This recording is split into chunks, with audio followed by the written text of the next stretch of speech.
Leslie Visser has more with Cowboy quarterback Troy Aikman, now 8-1 as a starter in the playoffs. Well, the Cowboys will be hosting the NFC Championship in part because of this man. Congratulations to you, Troy. Did you feel out there today it was kind of just a big buffet on offense? You had so many possibilities. I don't know if it looked that way. It certainly didn't feel quite that way. It was a fight for us, and we had to work for everything we got. But they did a nice job taking Michael away, and Emmett ran the ball well. Our offensive line did a great job creating holes for him, giving me some protection. The guy who really came up big for us, as he has the last 3 weeks, is Kevin Williams, and we're all real happy for him. Emmett Smith said that the Cowboys go as the offensive line goes. You just alluded to him, but what did they do for you today? Well, like I say, they did a nice job of creating some holes for Emmett, getting on their blocks. They gave me time to throw the football, and Emmett is certainly right. And everybody within this team recognizes that for us to have the success that we have on offense, it does come down to our offensive front. And, they're the best in the league. They do a great job. What about your new offensive weapon, Deion Sanders? I was expecting a little more from the dance when he got in the end zone, but I've never seen anything like it. The guy is truly a phenomenal athlete and a real special player, and he certainly made the plays for us today. Well, 2 years ago, Jimmy Johnson guaranteed a win in the NFC Championship. You want to take that role right now? No, I know how bad it hurts to lose, and we're going to go out and have a good week of practice, and hopefully these fans can get behind us this week, and we hope to win, but we know it's going to be a big game. Brett and his team is certainly playing outstanding, and it'll be a good matchup for the fans. It will. You don't want to annoy Reggie White. Thanks, Troy. Back to you. Okay. All right, Leslie, nice lid. Aikman's performance and the end result are almost identical to the Eagles' trip to Texas Stadium 2 months ago. Aikman 17 of 24 again, but with a bit more yardage and the same 1-for-1 TD to INT. In the loss at Philly, Aikman was 11 for 28, 39%. When we come back, the snow had a great effect on sporting events. As quarterbacks get taken out in both playoff games by their own hands, while Harbaugh tries to keep things from getting out of hand. Can Dino prevent the disgrace of a defeat by Dallas? Tech tries to dunk Duke with a sizzling second half by Stephon. Our Sunday conversation has Don Shula summing up what went wrong. We made the decisions, and many of them did not work out. There have been a lot of mistakes that have been made. The Blackhawks take out a goalie, but one of their own also goes down as shots are flying everywhere, even on the golf course. So keep your eye on the ball and the nearly ball, because on SportsCenter, next.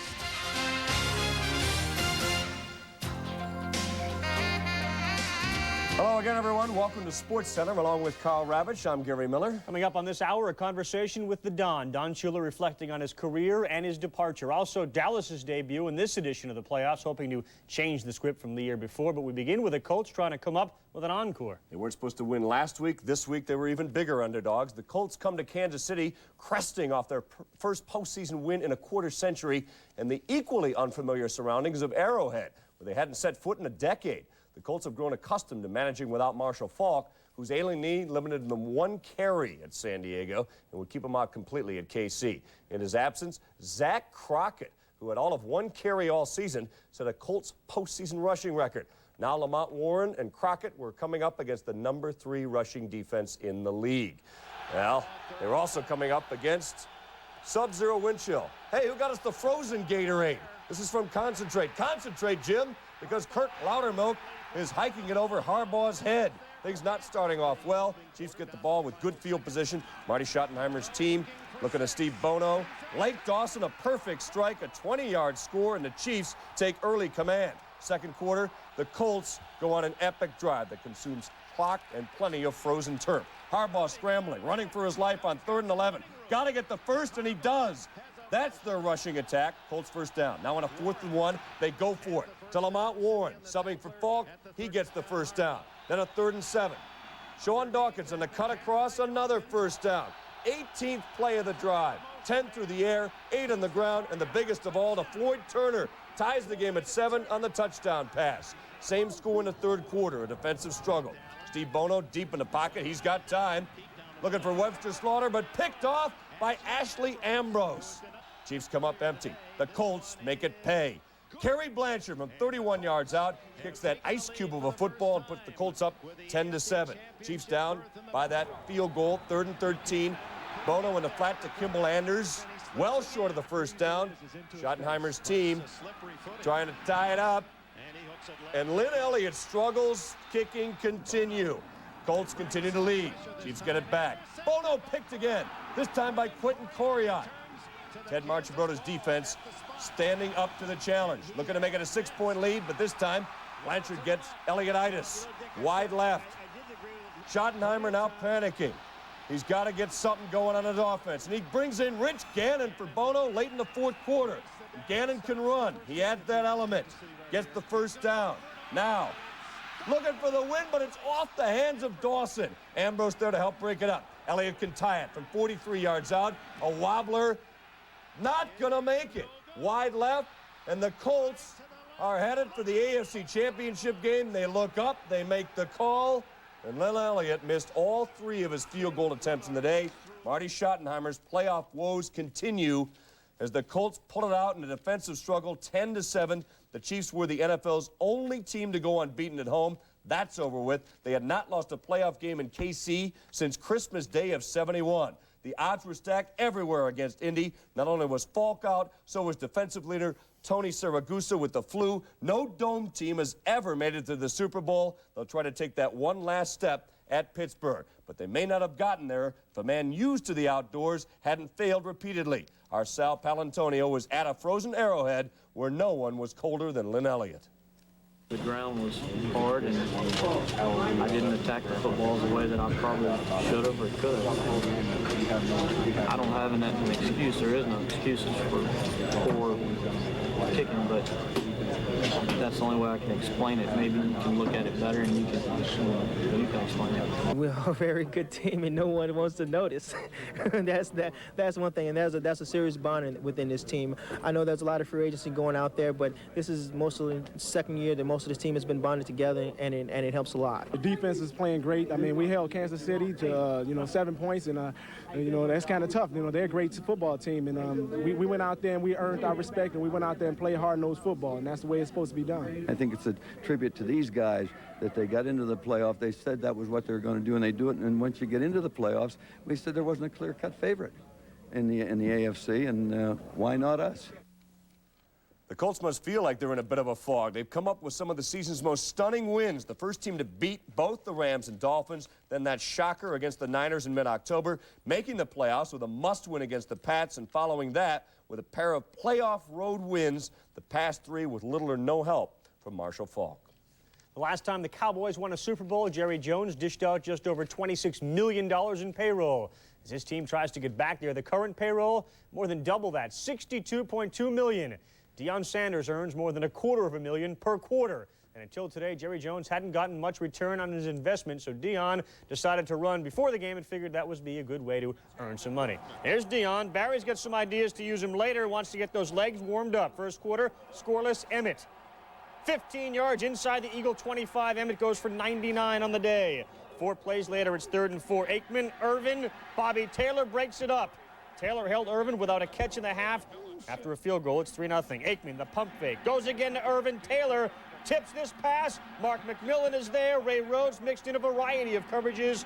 Down to the 43 goes McMillan.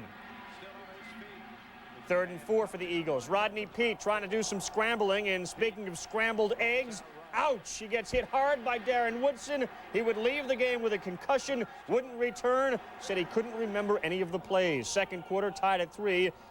Ray Rhodes watches Aikman go back, finds Emmitt Smith on the short one, and then Emmett breaks a few. And he matches the number on his uniform, 22 yards. He caught 3 for 40 on the day. Deion goes one way, Deion goes the other. Emmett throws a block. Aikman watches it all happen. The Cowboys are up 10-3 as Irvin helps get him in down the stretch. Same score. Cowboys get the ball again once Deion is done dancing. Aikman then looks deep to his other receiver, Kevin Williams. 37 yards, and he's got it. 2 plays later, Emmett scores from 1 yard out. It caps a 6-play, 79-yard drive. Barry's fired up at 17-3. Randall Cunningham in. Randall Cunningham down. 4 of 8 for 59 yards in the first half. Cowboys smoking. They're up 17-3. Fourth quarter, Ricky Waters, doink off his helmet. Next Eagle possession, Randall. Looks for Fred Barnett. No. Next Eagle possession, Randall, Calvin Williams, and Deion is there to pick it off. Randall goes 11 of 26. And the Cowboys cap a 3-play drive. Aikman, 9 yards. Irvin It gets stuck in his right arm. Cowboys roll 30-11. They dominate every facet of the game. 21 first downs. Eagles had 13. They hold the ball for 35 minutes of the game. Third down conversions. Eagles 3 of 14. And their average yards on a pass, only 4.3. You're not going to get many first downs, let alone points. And the last time these teams played, Barry Switzer was swearing afterwards. He was doing the same thing again Sunday. We kicked their ass today. We played like that last time. It wouldn't have to even come down to a 4th and foot. So let's bury that son of a bitch, okay? Before I take that mic. It really, truly felt great to finally have a large impact in a game, to really be utilized the way I want it to be utilized. Jeff Lurie knows how I feel. Ray definitely knows how I feel. They know that I want to come back, and I told Ray how I felt about coming back. You know, it's not a situation where Randall Cunningham needs to make $3 million or $3-point-something million next year. But I would like to come back, and I'd like to know my role. Would you be surprised to see Randall back next year? Yes, but you know, again, we'll evaluate every single position, and Ray will make that determination, not me. When you get a concussion like that where you can't remember anything, it's like the most helpless feeling, because you feel your body feels right physically, but mentally you just can't get a grasp on anything. They did a nice job taking Michael away, and Emmett ran the ball well. Our offensive line did a great job creating holes for him, giving me some protection. The guy who really came up big for us, as he has the last 3 weeks, is Kevin Williams, and we're all real happy for him. Well, Michael Irvin warned the Eagles. He said, if you focus too heavily on me, Kevin Williams will burn you, and he had, and he did. Williams says his confidence is growing. So are the numbers. The last 3 games, he's outcaught, outgained, and outscored Michael Irvin. With the Cowboys and Colts moving on, still to come in this sports. Finally have a large impact in a game, to really be utilized the way I want it to be utilized. Yeah, Dion, it's about time, huh? With the Eagle defense focusing on stopping Michael Irvin, Kevin Williams again emerged as one of Troy Aikman's go-to guys. 6 catches for 124 yards. They call him a number a lot, and it's really exciting when you're instrument in winning games, and being on a successful team, you're a part of that. Kevin's a good receiver, and he's the guy that the team's going to rely on quite a bit, because teams are going to continue to double Michael Irvin. The more he shows what he can do, the more teams will start saying, we got to play it a little more honest. The more double teams start shifting, getting away from me. I don't mind whatsoever. The Cowboys will host the NFC Championship, but they will not play the 49ers, just as Deion Sanders, who apparently does everything, predicted. There was a guy in a press conference a few months ago that said something about denial. I don't know if you guys paid any attention to it, but I guess you didn't. You know that guy that was saying something about denial, that it isn't the same old team, but one of the team is still playing and one is at home, and we're happy for that. Thank God for that. I believe the man got a direct line with God. You know, you got to look at it. Things always fall his way. He always make the big plays in the big game. He always do the things he said he's going to do. Well, the Cowboys haven't needed divine intervention. They have beaten the Green Bay Packers 5 straight times here in Texas Stadium. In Irving, I'm Leslie Visser, ESPN.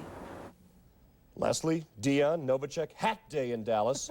Erasing the Eagles keeps up the Cowboys' ease in the East, winning 17 of their last 18 when they get their division rivals in Dallas, outscoring those who dare visit them by 300 points in that span.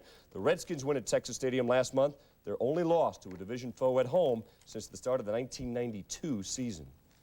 Well, the Colts managed 1 touchdown Sunday. That was enough. No Marshall, no problem. When we come back on... The ESPYs are alive and well and back for year number 4. Mark your calendar now. Monday night, February 12th, live at 8 p.m. Eastern Time from New York's Radio City Music Hall. This year's host is Tony Tiny Danza. Presented by General Motors, the ESPYs once again give you, the fan, the right to vote for the outstanding plays and performances of the past year. Today's category, College Football Play of the Year. Play 1, Penn State getting the favorable bounce against Rutgers. Ball is in the air, it's picked up by Rutgers. Then it's loose again, and it's picked up by Bobby Ingram. The fumble, and now a touchdown, and Ingram will take it the distance. Play 2. Talk about favorable bounces. Watch San Diego State's George, Me and Mrs. Jones take the hop and go the distance against rival San Jose State. 35-40, 45-50, 45-40, 35-30, 25-20. He's going to go all the way. Are you kidding me? Play 3. Number 22, Ray Farmer in the Dell. hurdling over Florida State to turn an extra point opportunity into a 2-point Duke conversion. He timed that out perfectly. They could get 2 points out of this. Pick it up and run. It's in the right guy's hands. There's no one to beat, and he's going to get there. Play 4. UCLA's Kareem Abdul-Jabbar showing football as his real sport with a catch and run against Arizona. Kareem Abdul-Jabbar still on his feet. He may go. He will score. What a play. Play 5. Down goes Frazier. It sure didn't happen at the Fiesta Bowl. Frazier adding more numbers, more yards to those big. Oh, they don't have him yet. Look at Tommy Frazier. How many tackles can one man break? Touchdown. Those are the nominees. Voting can be done on the internet this year via ESPN Net Sports Zone on your home computer. Or, for those of you like me that are still on the on-ramp on the information highway, you can pick up your touch-tone phone and call 1-900-454-ASPI. There'll be a 95-cent charge per call, and children under 18 must have the permission of their parents. Portions of the proceeds will once again benefit the V Foundation. 90 seconds for... By McDonald's. Have you had your break today? Next Sunday was supposed to see the Steelers at KC and the Niners against the Cowboys. It didn't come out that way, and so for the first time in 4 years, Dallas will meet someone other than San Francisco in the conference championship. Carl sizes up the Steelers against the upstart Colts, while the Packers try to rearrange a recent pattern when they come to Dallas next Sunday. They are remembered most for the 1967 NFL Championship game when Green Bay beat Dallas 21-17 in the Ice Bowl. I wasn't even born at the time. I see the highlights and different things like that, and you got a different bunch of different group of guys and different attitudes. So it'd be something to watch. The Packer-Cowboy rivalry has made recent history as well. They've met in both the regular season and playoffs each year since 1993. The similarities among those games have the Cowboys hoping history repeats itself.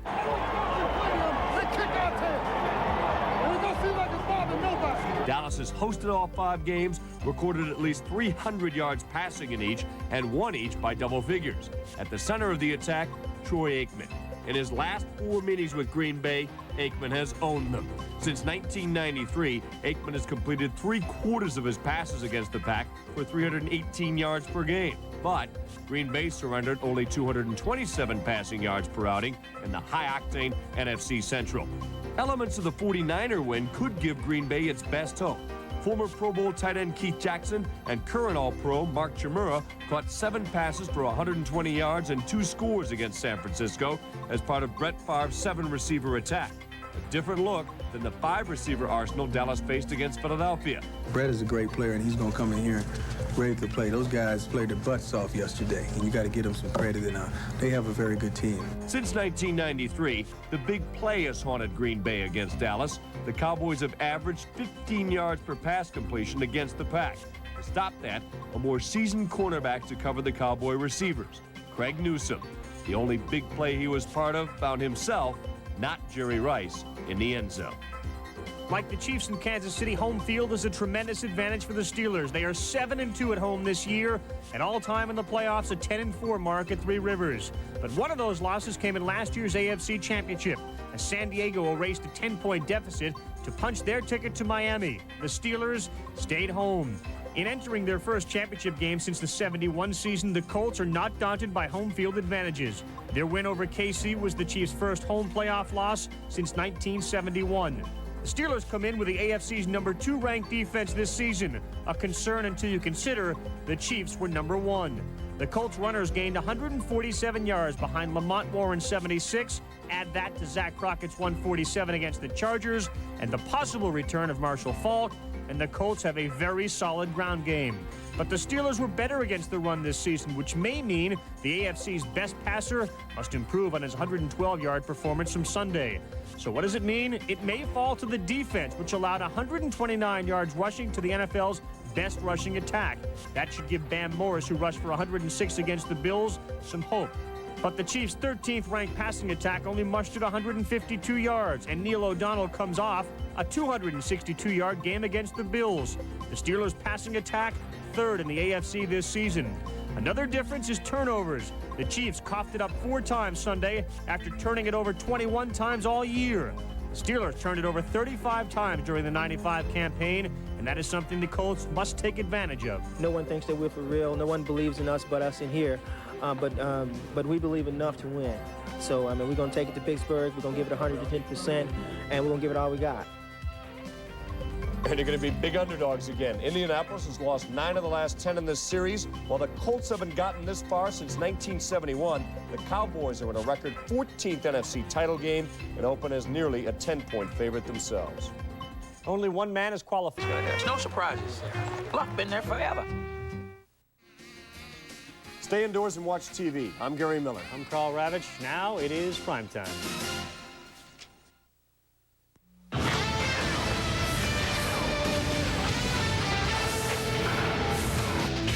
Come thaw out with us on NFL Primetime. Could Emmitt Smith and the Cowboys start another playoff run? With Deion Sanders trying to get into the action. For the Eagles, Rodney Peete would be out of action early, so it was up to Randall to lead the charge.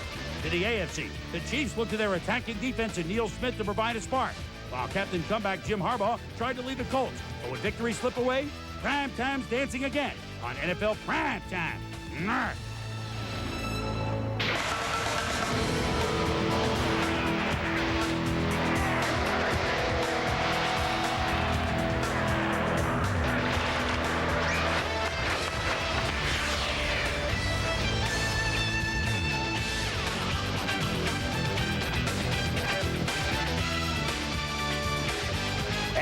Once again, everybody, I'm Chris Berman along with Tom Jackson, and welcome to NFL Primetime. We're down to the Final Four, and the more you think you know about this game, Tom, we know nothing. The more you realize we know nothing at all.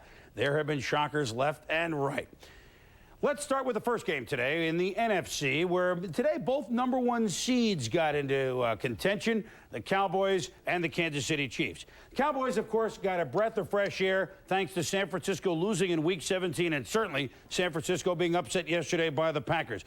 But Philadelphia's game in Week 15 gave them less than fresh air in the now famous Barry Switzer Bowl. So this is the rubber match between the two NFC East games. What kind of air would the Dallas Cowboys breathe today? Well, they're at home, where they doused the Eagles handily earlier. Deion Sanders looking to make his first mark as a playoff man for the Cowboys. Michael Irvin has made many a mark. Ray Rhodes and the stoic Eagles. But I'll tell you what, the hitting was fast and furious, and the Cowboys supplied a good deal of it, Tom. Yeah, here Rodney Peete, the second play of the game, going to Calvin Williams, and this would be a theme early on. The Eagles coming up just short, hard hitting on both sides of the ball. Here, Bill Romanowski on Moose Johnston, 3rd and short. Barry Switzer a little bit concerned. This looks very familiar to him. And more third down plays, Tommy. Yeah, Leon left the big cat here breaking in on a 3rd down and 1 on Rodney Peete for the sack. Then Larry Brown here. Again, Ricky Waters on 3rd down, takes the swing pass, and just short of the first down there, Larry Brown with the great hit. Here's the best play, well, at least for Dallas, a hit. I don't know if it's best for the Eagles. Scrambling Rodney Peete. Oh, you can't do the. Oh, runs right into Darren Woodson. Held short of the first down. And Woozy left the game. Randall Cunningham would get ready. But the score 3-3 early in the second. Deion Sanders touches the ball. And look at him make the moves. Look at the speed. Look at him juke. Look at him go for over 20 yards. But it didn't count, Tom. There's a flag on the play. What happened? Yeah, the rule states that once a cover guy is out of bounds, you cannot hit that player while he's out of bounds. And right here, Greg Briggs does just that. And you're going to watch it here about 3 feet from the official. Second quarter, Dallas from their own 30. I think we'll go to Emmitt Smith. He spins off a 15-yard run. And then Aikman, a screen to Emmitt, pass Kurt Gouveia. Oi, Gouveia misses the tackle. It's 22 yards. Then Emmitt, who has averaged way over 100 yards in recent games against Philly, gets 6. And then watch the reverse. Watch Deion Sanders make the move on Mike Mamula. And then he's back, picks up a couple of blocks, and then the speed to the post. Look at it, to the corner, gone. Touchdown, 10-3 Cowboys. First touchdown this year for Deion, his first as a rusher. And Chris, you're exactly right. Great athleticism, and then the great block right there by Emmitt Smith. He's going to get another one as he turns the corner here. Michael Irvin starts down the football field at Bobby Taylor and clears away to the corner of the end zone. Now, the next Eagles possession, as Deion finishes the dance, he sees reception and kickoff returns and punt returns and interception.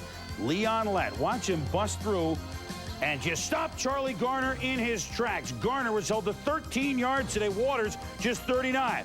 Meanwhile, Aikman goes to Kevin Williams. His third straight impressive game for the Cowboys. It's a 40-yard game. Aikman to Moose Johnson, and he smells the goal line, but boom, doesn't quite get in. First and goal, who's going to get it? Emmett. Another ball goes in the trunk.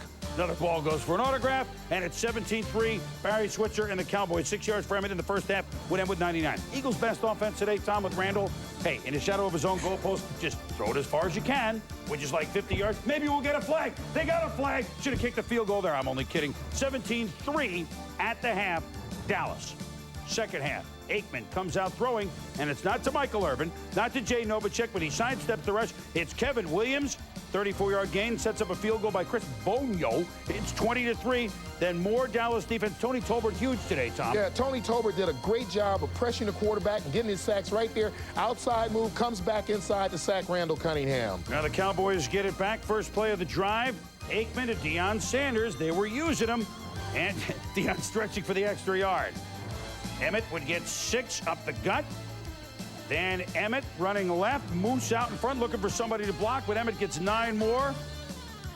But then at 3rd and 25 after penalties, Aikman to Jay Novacek, just back from the knee scope for 15 yards. That sets up someone who's kicked 28 straight field goals now in regular and postseason. Chris Bonio, 51 yards, 23-3. Cowboys, and then they said everything at Randall. Yeah, Dallas dominated in the trenches today. Godfrey Miles breaks inside on Randall Cunningham, one of 5 Cowboys sacks on today, Chris. Well, he could see from miles and miles. Randall was saying, who? Never mind, that's a rock and roll joke. Aikman goes deep. Deion doesn't get it. Watch this. Doink! Eric Williams and Fuller and Eric Williams exchanging glances, if you will. Cunningham throws behind, picked off by Deion. You know what more? No, don't lateral it there, Deion. And the Cowboys take over. 3 plays later. The congratulations for Deion and Aikman and Michael Irvin want to see a pretty pass, pretty catch. Michael's only one of the day, but it's a touchdown. The game is over. It's 30-3. And a bit of irony. 2-minute warning, 4th and 1. Dallas with the ball. You know they're going for it. This is Sherman Williams, though, painting a first down. And Barry goes, nah, we went for it. Leon Lett moving to the championship game. The Cowboys are in their 4th straight NFC championship game. Emmett, 99 yards. Philly scores late and adds a 2-pointer, but the Cheeseheads are coming in next. Packard Cowboys is your NFC championship game. We will talk more about that later on in the show, give you your first preview of it. That's the late kickoff next week as the Cowboys win handily over the Eagles, 30-11, holding the Eagles to 74 yards rushing, almost 400 yards of offense for Dallas to 227 for the Eagles. Afterwards, Barry, believe it or not, asked about the 4th and 1 call at the 2-minute warning. We kicked their ass today. We played like that last time. It wouldn't have to even come down to a 4th and foot. So let's bury that son of a bitch, okay? Before I take that mic. It really, truly felt great to finally have a large impact in a game, to really be utilized the way I wanted to be utilized. The team I played on last year is at home right now watching, and the team I'm playing on this year is playing in the championship game and playing to continue on and go to the Super Bowl. I couldn't remember the plays. I couldn't remember, what had happened in the series prior to when I got hurt, and it's just a total frustrating feeling because you don't want that to happen in a big game like this. Jeff Lurie knows how I feel. Ray definitely knows how I feel. They know that I want to come back, and I told Ray how I felt about coming back. It's not a situation where Randall Cunningham needs to make $3 million or $3-point-something million next year. But I would like to come back, and I'd like to know my role. Would you be surprised to see Randall back next year? Yes. But, again, we'll evaluate every single position, and Ray will make that determination, not me. So.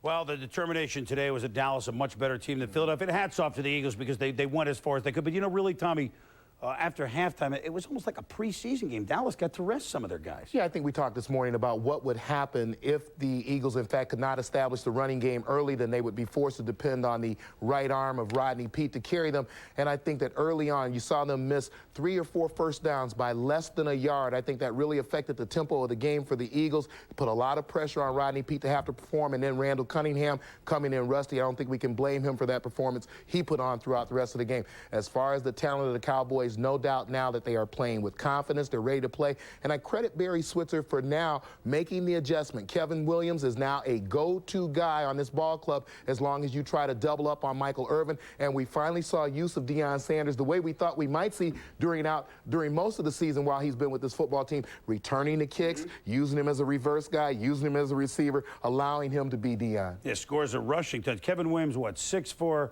124. So 3 straight games, good games. And that defensive line surge was back. They have more of the rotation going with Maryland. You pointed out, Tommy Tolbert with 2 of the 5 sacks. Yes. So the Packers will certainly be thinking about Dallas up front.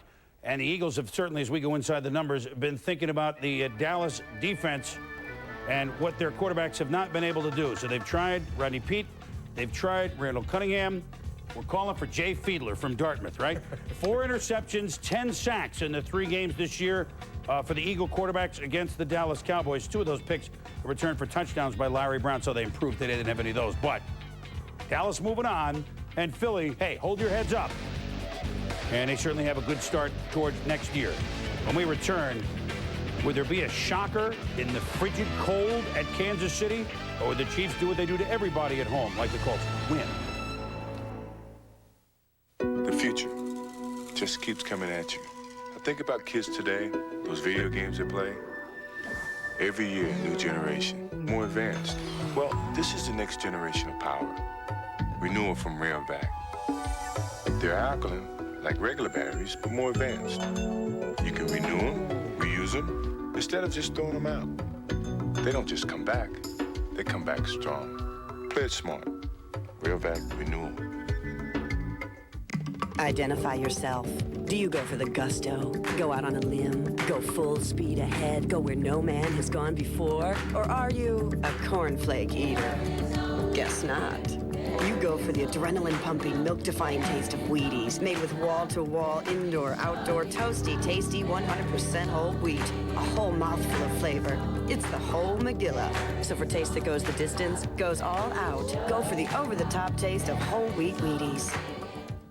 You know, hugs come in all shapes and sizes, lengths, and even temperatures. And I kind of think they're like vitamins. I personally make it a point to hug at least one person a day, whether they really want to be hugged or not. But the good thing about hugs is you can get them and give them across the country and across the world. And they don't cost much either. Long-distance hugs has a really nice ring to it, doesn't it? Yep. Friends and family. Real savings, real simple.